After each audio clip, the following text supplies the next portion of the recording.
hvala Ksenija za prijazno napoved, za kar zmedo, ampak lep pozdrav kolegice in kolegi na drugi konferenci. Veliko veselje in čast mi je, da vas lahko nagovorimo v imenu Geodetske uprave Republike Slovenije, ki je nekako koordinator aktivnosti tako v projektu Zeleni slovenski lokacijski okvir, ali skrajšano SLO4D, v okviru katerega nastaja tudi in izvajamo aktivnosti pod imenom GeoSlovenija oziroma skupnost, ki želi vzpostaviti in vzdrževati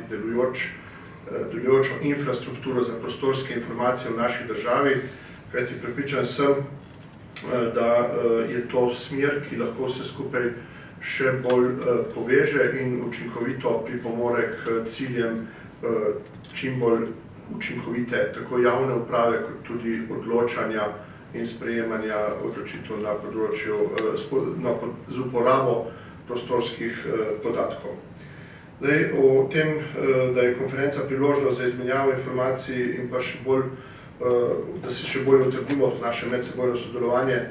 med vsemi tistimi, ki nam je mar, da bi se ti podatki, na podatkih osnovane prostorske storitve in pa tudi naša učinkovito upravljanje vseh teh podatkov, zato da bodo dostojni, da bodo zaupanja vredni in da bodo naši uporabniki imeli takšno stopnjo zaupanja, da se ne bodo spraševali, ali so kakovost podatkov ustrezna ali so verodostojni za njihove konkretne upravne procese. Kljub temu, da nam to nekako nalaga zakon, seveda ni samo sebi umevno, zato je pomembno, da se na dogodkih, kot je današnji, o tem odkrito pogovarjamo, da si izmenjamo mnenja, predvsem pa, da se slišimo drug drugega. Letos se osredotočamo na temo povezani v ekosistem prostora. S to temo želimo pokazati, kako lahko lokacija povezuje ne samo podatke, ampak ljudi, predvsem in pa različne stroke v neko skupno zgodbo. Na konferenciji bodo predstavljeni številne podrobnosti glede na doslej opravljeno delo v okviru projekta SLO4D, kot tudi nekatere druge predstavitve o aktivnostih, ki se izvajajo v Republiki Sloveniji na temo učinkovite uporabe, povezovanja in souporabe prostorskih podatkov. Predstavljamo tudi prenovljen portal skupnosti ter predvsem možnosti, ki jih sama uporaba novih tehnologij omogoča pri našem delu. Ne omenim zgolj uporabo satelitskih posnetkov in pa 3D modelov stavb. In ob zaključku dogodka pa je predviden tudi podpis izjave o ustanovitvi skupnosti GeoSlovenija, s katero se bomo skupaj trudili narediti naslednji korak k trajnemu delovanju tega prostorskega ekosistema. Zdaj, stara in že precej uporabljena izjava je, da se vse zgodi nekje v prostoru. Tukaj imam na prosojnici primer strategije norveške države, kjer so ga ravno tako s tem istim naslovom poimenovali svojo strategijo za prostorske informacije v državi. In tudi z veseljem seveda se spomnimo, da so tudi naši dokumenti nastali v okviru projekta SLO4D, ki naslavljajo strategijo in akcijski načrt na področju skupne infrastrukture prostorskih informacij,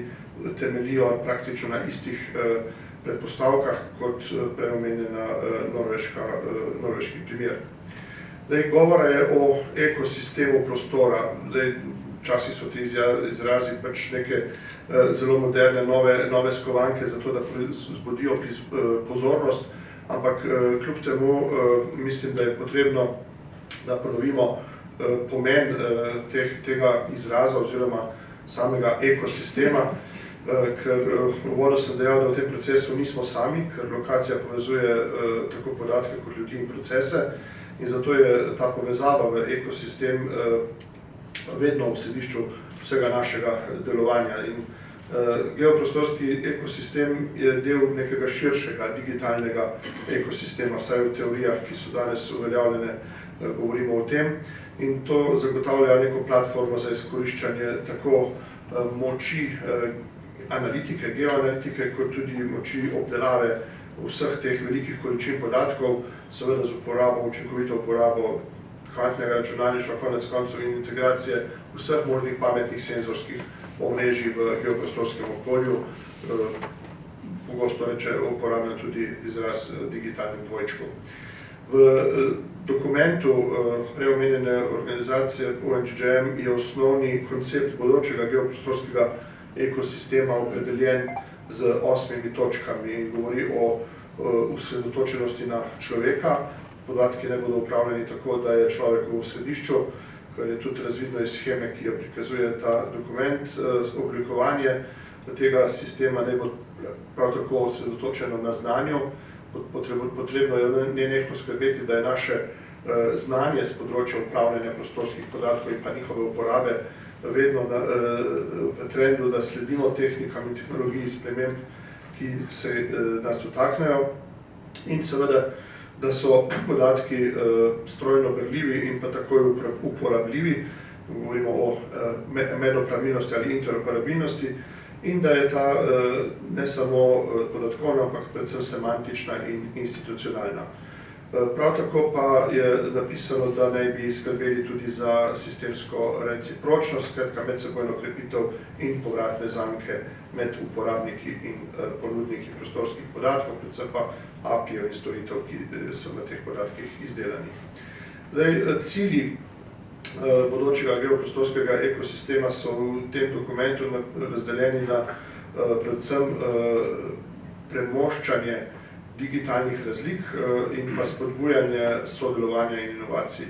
Ravno tako je velik poudarek dan na vključitev vseh deležnikov, na enakopravno vključitev in medsebojno prilagajanje in anticipativno upravljanje in seveda ohranjanje teh zaupanja človekovih pravic in etičnega upravljanja s celotnimi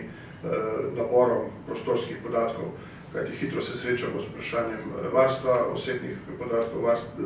splošno kibernetskega varovanja in podobnih etičnih vprašanj, ter spodbujanje geoprostorskih informacij in znanja kot nekega javnega dobra. Če govorimo o infrastrukturi, potem moramo imeti pred očmi, da gre za nekaj, kar je temelj in predpogoj za vse nadaljnje korake in aktivnosti. Vse preopisane cilje in pa strateške usmeritve naslavljamo v naši državi v okviru aktivnosti, ki je danes osrednja tema konference, skratka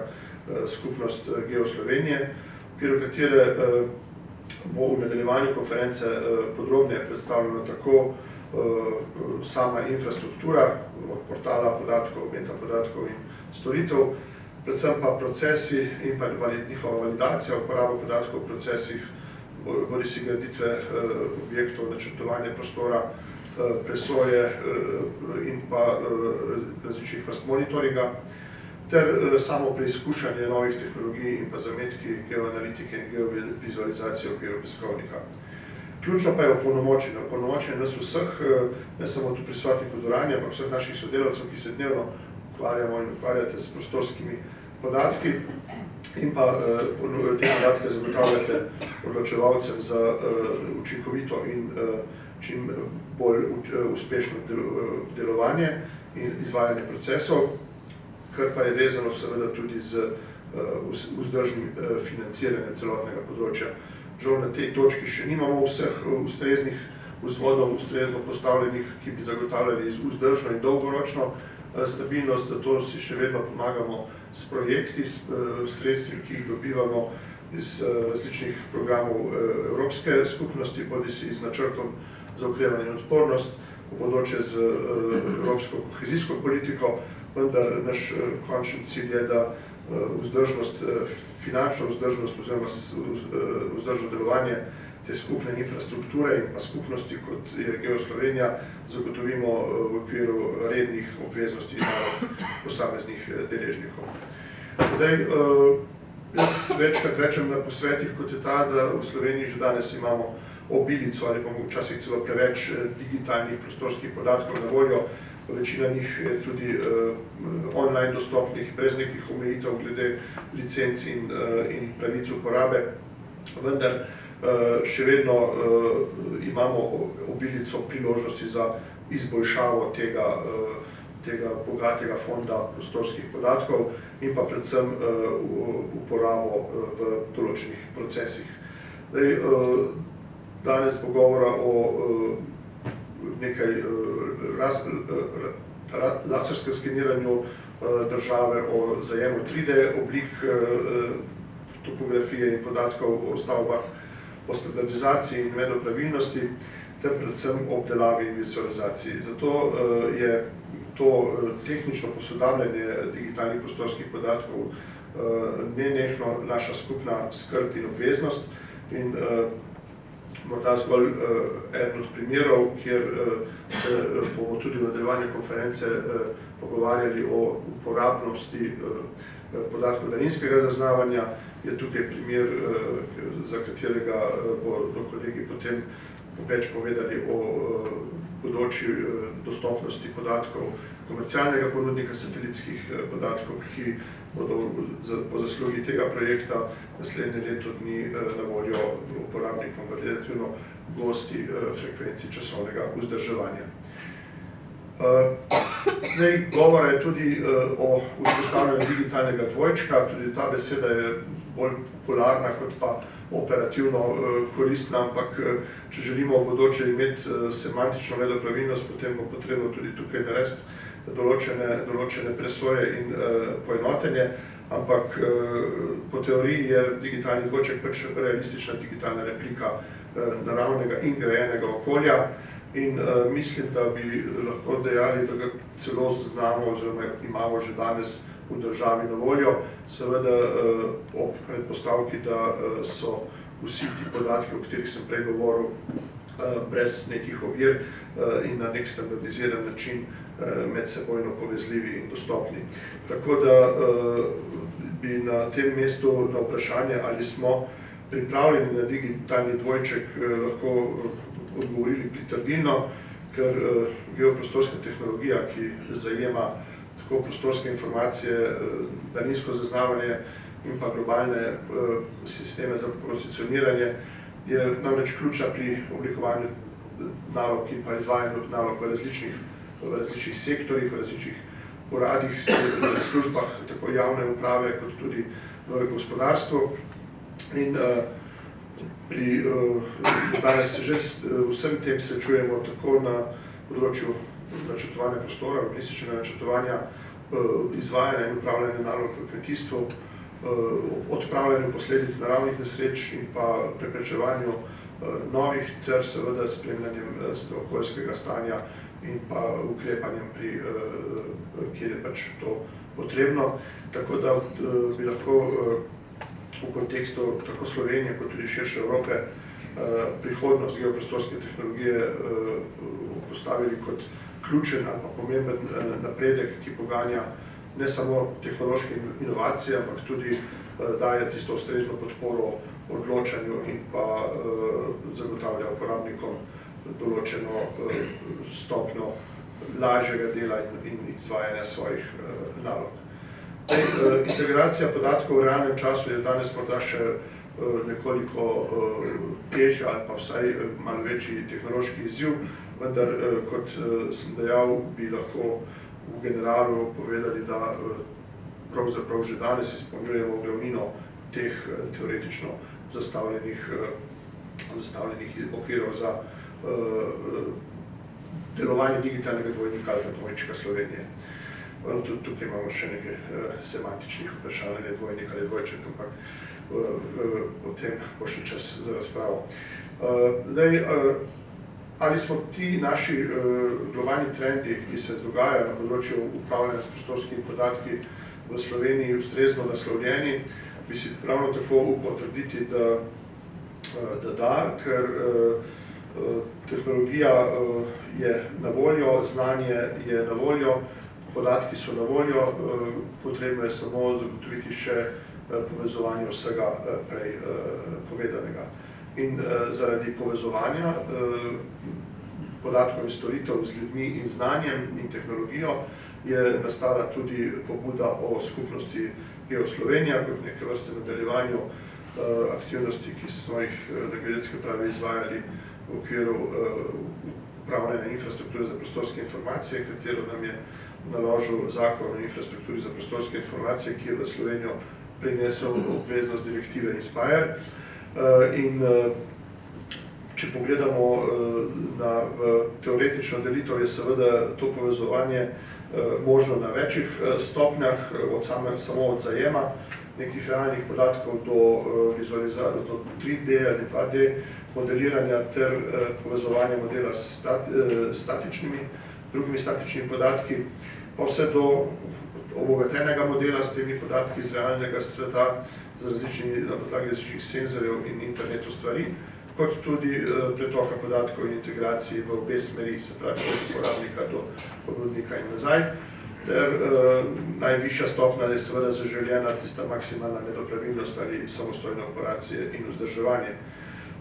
Tukaj lahko ugotavljamo, da seveda še nismo v tej 5. stopnji razvoja, vendar so večina naših aktivnosti danes usmerjene v to in lahko z optimizmom pričakujemo, da bomo tudi prej ali slej to zadnjo stopnjo lahko dosegli. Nenazadnje je vzpostavljala digitalnega dvojnika ali dvojčka za Geoslovenije, oziroma da je Geoslovenija nekako tudi drugo ime za nacionalno infrastrukturo za prostorske informacije, zapisano tudi v akcijskem načrtu strategije Digitalne Slovenije 2030, kar nas opogumlja v tem, da je prostorska geoinformatika oziroma informatika sestavni del širšega procesa digitalizacije ne samo javnega sektorja, ampak celotne države. Tako da poleg teh zavez iz predpisov in pa strategij imamo na mizi konkretne projekte, ki se že uspešno izvajajo, zato smo vsi skupaj lahko veliki optimisti za prihodnje, kajti prej sem omenil, da smo te aktivnosti doslej zagotavljali v okviru slovenskega lokacijskega okvirja, ki je financiran iz načrta za okrevanje in odpornost. Ta projekt se izteče v sredini leta 2026, vendar smo že poskrbeli, da so določene vsebine vpisane tudi v sporazumu za to obstoječo kohezijsko politiko in nekaj tednov nazaj smo dobili odobren tudi potrditev oziroma odločitev o podpori za projekt Vstopimo v digitalni prostor, poimenovali smo ga Vajkart, ki bo v tem finančnem obdobju 2021-2027, praktično do leta 2030, zagotovil določena finančna sredstva za projekt Vajkart, ki sodi v cilj politike Pametnejša Evropa, inovativna in pametna industrijska preobrazba. In v katerega projekta bomo v prihodnjih letih izvajali naloge na področju razvoja tako geoprostorskega digitalnega dvojčka, kot tudi uvedbe umetne inteligence in novih tehnologij na področju upravljanja s prostorskimi informacijami. Naj zaključim ta uvod s tem, da je poleg tehnologij in podatkov seveda ključnega pomena sodelovanje vseh deležnikov. Vaša prisotnost na današnji konferenci kaže, da tukaj interes obstaja in seveda moramo vsi skupaj biti neke vrste glasniki teh aktivnosti tudi v širšem slovenskem prostoru, kajti zgolj z pretokom ne samo informacij, ampak tudi predvsem znanja in sodelovanjem med vsemi deležniki, predvsem tudi uporabniki, katerim je celotna aktivnost namenjena. Samo pod tem pogojem bodo naši cilji zapisani v prej omenjenih dokumentih izvedljivi oziroma doseženi. Ves čas bodo na naše delo in že danes izjemno močno vplivajo nove tehnologije, včasih jih je prav težko zasledovati, še težje pa jih je implementirati v sisteme državne administracije, ker je seveda vezano na zagotavljanje resursov, predvsem prevezanih finančnih, pa tudi čedalje bolj kadrovskih, tako da so to izzivi, ki nas bodo spremljali tudi v prihodnje. Naš cilj mora biti seveda zagotavljanje medopravilnosti by default, kot se lepo slovensko reče, in pa spodbujanje inovacij in raziskav na teh področjih. Če bomo krepili ustrezne kapacitete, zmogljivosti in skrbeli za izmenjavo znanja, potem verjamem, da je možno v naslednjih mesecih in letih uresničiti ta koncept Geo Slovenije, ki je kot del širšega digitalnega ekosistema umeščena v sestavni del tako državne, kot tudi javne in pa upravne infrastrukture za prostorske informacije. Zdaj s tem zaključim svoj uvod in vam zaželim tudi z moje strani lepe božične praznike in srečo v letu 2026. Hvala.